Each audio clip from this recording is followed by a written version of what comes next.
தம்பி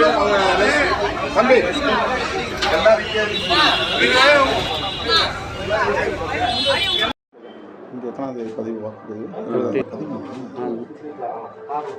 மே 10 4வது கட்டம். ஆந்திராவில் 4வது கட்ட வாக்குப்பதிவு நாடாளுமன்ற பொதுத் தேர்தலுக்கும் சட்டமன்ற பொதுத் தேர்தலும் நடைபெற உள்ளது. நாடாளுமன்ற தேர்தலில் இந்த சித்தூர் தொகுதிக்கு காங்கிரஸ் கட்சியின் வேட்பாளர் மொட்டுக்குரு ஜெகபதி போட்டியிடுகிறார். சித்தூர் சட்டமன்றத்திற்கு டிக்கி ராயல் காங்கிரஸ் கட்சியின் வேட்பாளராக போட்டியிடுகிறார். இந்த 2 வேட்பாளர்களுக்கும் விடுதலை சிறுத்தைகள் கட்சி தமது ஆதரவை தெரிவித்துக் கொள்கிறது. இவர்கள் வெற்றி பெற விடுதலை சிறுத்தைகள் எஞ்சிய நாட்களில் பணியாற்றுவார்கள், வாக்கு சேகரிப்பார்கள். ஆந்திராவில் விடுதலை சிறுத்தைகள் கட்சி ஒரு நாடாளுமன்ற தொகுதியிலும் 9 சட்டமன்ற தொகுதிகளிலும் போட்டியிடுகிறோம். மிச்சமுள்ள அனைத்து தொகுதிகளிலும் காங்கிரஸ் கட்சியின் வேட்பாளர்களை ஆதரிக்கிறோம். காங்கிரஸ் கட்சியில் இடம்பெற்றுள்ள இந்தியா கூட்டணியில் விடுதலை சிறுத்தைகள் கட்சி அங்கம் வகிக்கிறது. தமிழ்நாட்டை பொறுத்தவரையில் கூட்டணியிலே நாங்கள் இடம்பெற்றிருக்கிறோம். மற்ற மாநிலங்களில் கூட்டணியில் இடம்பெற இயலாத நிலை உள்ளது. ஆகவே தென்னிந்திய மாநிலங்களில் ஆந்திரா, தெலுங்கானா, கேரளா ஆகிய மாநிலங்களில் கர்நாடகாவிலும் விடுதலை சிறுத்தைகள் கட்சியின் சார்பில் வேட்பாளர்களை நிறுத்தினோம்.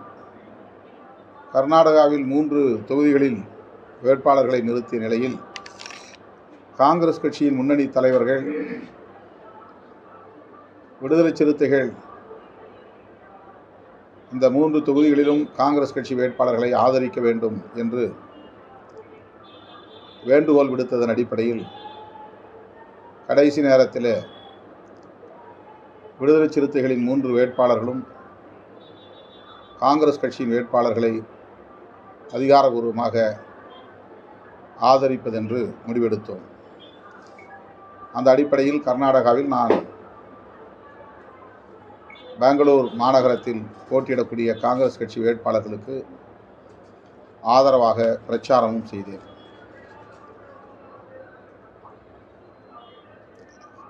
ஆந்திராவை பொறுத்தவரையில் ஆந்திர காங்கிரஸ் கட்சியின் மாநில தலைவர் திருமதி ஷர்மிளா அவர்களை நேரிலே சந்தித்தோம். கூட்டணியில் இடம்பெற எங்கள் விழைவை வெளிப்படுத்தினோம். ஆனால் தவிர்க்க இயலாத நிலையில் கூட்டணியில் இடம்பெற இயலாமற் போய்விட்டது. எனவே ஏற்கனவே முடிவு செய்தபடி ஆந்திர பிரதேச விடுதலை சிறுத்தைகள் கட்சி ஒரு நாடாளுமன்ற தொகுதியிலும் 9 சட்டமன்ற தொகுதிகளிலும் வேட்புமனு தாக்கல் செய்திருக்கின்றனர். எஞ்சிய சட்டமன்ற தொகுதிகளிலும் எஞ்சிய நாடாளுமன்ற தொகுதிகளிலும் அதிகாரபூர்வமாக விடுதலை சிறுத்தைகள் கட்சி காங்கிரஸ் வேட்பாளர்களை ஆதரிக்கிறது. அந்த வகையிலே வருகிற 9ஆம் தேதி மாலை நெல்லூரிலே காங்கிரஸ் கட்சியின் வேட்பாளர் ராஜு IAS அவர்களை ஆதரித்து நான் பிரச்சாரம் செய்ய இருக்கிறேன். இன்று 7, 8, 9 ஆகிய 3 நாட்களில் விடுதலை சிறுத்தைகள் கட்சி வேட்பாளர்கள் போட்டியிடும் தொகுதிகளில் விடுதலை சிறுத்தைகளின் வேட்பாளர்களுக்கு வாக்கு சேகரிக்க திட்டமிட்டிருக்கிறேன். இன்றைக்கு புத்தளப்பட்டு சட்டமன்ற தொகுதியில் விடுதலை சிறுத்தைகள் கட்சியின் சார்பிலே போட்டியிடும் சந்தோஷ்குமார் அவர்களுக்கும், பழமநேரு தொகுதியில் போட்டியிடும் வினோத்குமார் அவர்களுக்கும், குப்பம் தொகுதியில் போட்டியிடும் கோவிந்தப்பா அவர்களுக்கும் வாக்கு சேகரித்து நான் 3 இடங்களில் உரையாற்ற இருக்கிறேன். 8ஆம் தேதி குண்டூர் பகுதிகளில் சட்டமன்ற தொகுதிகளில் போட்டியிடும்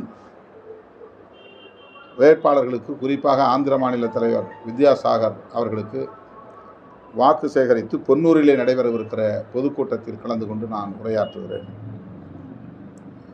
9ஆம் தேதி பகல் விடுதலை சிறுத்தைகளின் சட்டமன்ற தொகுதி வேட்பாளர்களுக்கு வாக்கு சேகரிக்கிறேன். மாலை நெல்லூரிலே காங்கிரஸ் கட்சியின் வேட்பாளர் ஏற்கனவே நான் குறிப்பிட்டதைப் போல கொப்புள ராஜு IAS அவர்களுக்கு வாக்கு சேகரிக்க இருக்கிறேன். 11ஆம் தேதி மும்பைக்கு செல்ல இருக்கிறேன். மும்பையிலே இந்தியா கூட்டணியில் இடம்பெற்றுள்ள சிவசேனா கட்சியின் வேட்பாளர் அனில் தேசாய் அவர்களை ஆதரித்து வாக்கு சேகரிக்க உள்ளேன். ஆந்திராவிலே இந்தியா கூட்டணியில் இடதுசாரி கட்சிகளும் இடம்பெற்றுள்ளன. கம்யூனிஸ்ட் கட்சிகள், விடுதலை சிறுத்தைகளும் எங்கள் ஆதரவை தெரிவித்திருக்கிறோம். ஆகவே கடந்த காலத்தில் இருந்ததைப் போல் இல்லாமல் இந்த தேர்தலில் காங்கிரஸ் கணிசமான இடங்களில் சட்டமன்ற தேர்தலிலும் நாடாளுமன்ற தேர்தலிலும் வெற்றி பெறும் என்ற நம்பிக்கை உள்ளது. பாரதிய ஜனதா கட்சியின் கடந்த 10 ஆண்டு கால ஆட்சியில் மக்கள் கடும் அதிருப்தியில் இருக்கின்றனர். ஆட்சி நிர்வாகத்தின் மீது உள்ள அதிருப்தி ஒருபுறம் இருந்தாலும் 3வது முறையாக மீண்டும் மோடியே பிரதமர் வேட்பாளர் என்று அறிவிக்கப்பட்டதில் அகில இந்திய அளவிலே கூடுதலான அதிருப்தி மேலோங்கி இருக்கிறது. ஆகவே இந்தியா கூட்டணி வெற்றி பெறுவதற்கு மோடி பிரதமர் வேட்பாளர் என்று அறிவித்திருப்பதே ஒரு ஆதாரமாக அமையும் என்று நான் நம்புகிறேன். வட இந்திய மாநிலங்களில் கூட பாரதிய ஜனதா கட்சி கடும் பின்னடைவை சந்திக்க நேரிடும் என்று புள்ளி விவரங்கள், தேர்தல் ஆய்வு நிறுவனங்கள் வெளியிடுகிற புள்ளி விவரங்கள் கூறுகின்றன. ராகுல் காந்தி அவர்களின் பாரத் ஜோடோ யாத்ரா, பாரத் ஜோடோ நியாய யாத்ரா ஆகிய இந்த நெடும் பயணங்கள் இந்திய இளம் தலைமுறையினரிடையே பெரும் தாக்கத்தை ஏற்படுத்தி இருப்பதாகவும் நான் பெரிதும் நம்புகிறேன். தேர்தல் முடிவுகளின் போது வெளிப்படும். ராகுல் காந்தி அவர்கள் நீட் தேர்வு தொடர்பாகவும், GST வரி விதிப்பு தொடர்பாகவும், இடஒதுக்கீடு தொடர்பாகவும், 100 நாள் வேலைவாய்ப்பு தொடர்வது தொடர்பாகவும் பல்வேறு முற்போக்கான கருத்துக்களை தொடர்ந்து வெளிப்படுத்தி வருகிறார். அதைவிட மேலாக புரட்சியாளர் அம்பேத்கர் அவர்களால் வரையறுக்கப்பட்டுள்ள அரசமைப்பு சட்டத்தை பாதுகாப்போம் என்பதை நாடு முழுவதும் எடுத்துரைத்து வருகிறார். ஆகவே காங்கிரஸ் கட்சிக்கு, ராகுல் காந்தி அவர்களுக்கு ஆதரவான ஒரு சூழல் கனிந்திருப்பதாக நான் பெரிதும் நம்புகிறேன். அந்த வகையிலே ஆந்திராவிலும் அந்த தாக்கம் ஏற்படும். காங்கிரஸ் கட்சி வேட்பாளர்கள் வெற்றி பெறுவார்கள். காங்கிரஸ் கட்சி வேட்பாளர்கள் வெற்றி பெற வாழ்த்துகிறேன். விடுதலை சிறுத்தைகள் கட்சி போட்டியிடக்கூடிய தொகுதிகளில் பானை சின்னத்திலே மக்கள் வாக்களிக்க வேண்டும் என்றும், காங்கிரஸ் கட்சி வேட்பாளர்கள் போட்டியிடக்கூடிய தொகுதிகளில் கை சின்னத்திலே வாக்களிக்க வேண்டும் என்றும் கேட்டுக்கொள்கிறேன். கடந்த ஆண்டு குண்டூரில் நடைபெற்ற கூட்டணி உருவாகக்கூடிய ஒரு நிலை இல்லாத நேரம், காங்கிரஸோடு இந்த அளவுக்கு நாங்கள் நெருக்கமாக இணைந்து பயணிப்போம் என்று உறுதிப்படாத நேரம் அது. ஆந்திராவில் மட்டுமல்ல, நாங்கள் தென்னிந்திய மாநிலங்கள் அனைத்திலும் தனித்து போட்டியிடக்கூடிய சூழல் தமிழ்நாட்டை தவிர உள்ளது என்பதை நான் அவ்வப்போது வெளிப்படுத்தி இருக்கிறேன். தற்போது நாங்கள் காங்கிரஸ் வழிநடத்தக்கூடிய இந்தியா கூட்டணியில் இடம்பெற்றுள்ள நிலையில் காங்கிரஸ் அணியிலேயே நாங்கள் இடம்பெற வேண்டும் என்றுதான் ஆந்திராவிலும் முயற்சித்தோம்.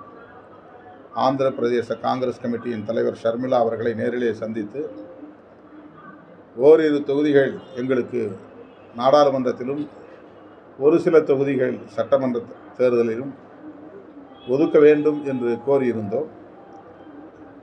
ஆனால் அது வாய்க்கவில்லை.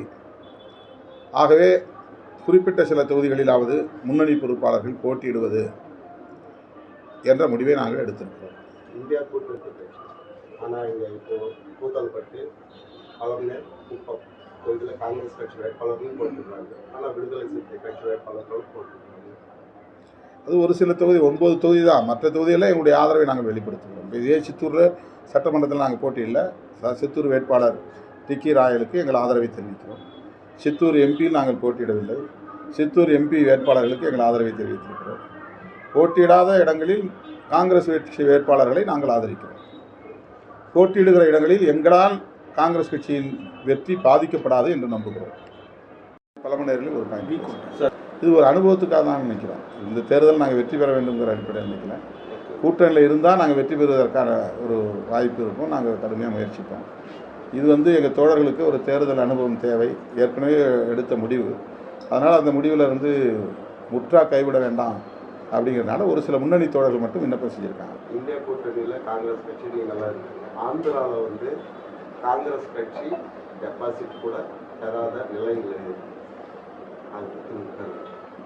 அப்படி சொல்ல முடியாது. தேர்தலில் எல்லா ஒரே மாதிரி போன தேர்தல் இருந்த மாதிரி தான் இந்த தேர்தல் இருக்குன்னு சொல்ல முடியாது. இந்த ஒவ்வொரு தேர்தலையும் மக்கள் மாறி மாறி முடிவெடுக்கிறார்கள், ஆதரிக்கிறார்கள். 10 ஆண்டு கால ஆட்சி, மோடி ஆட்சி கடும் அதிருப்தி நிலவுகிறது. முஸ்லீம்களுக்கு இடஒதுக்கீடு இல்லை என்று சொல்லக்கூடிய அளவுக்கு வெறுப்பு பேச்சை பேசுகிறார். இந்தியா கூட்டணி தலைவர்கள் எல்லாம் இந்துக்களின் தாலியை பறித்து முஸ்லீம்களுக்கு தந்து விடுவார்கள் என்றெல்லாம் அவதூறு பரப்புகிறார்.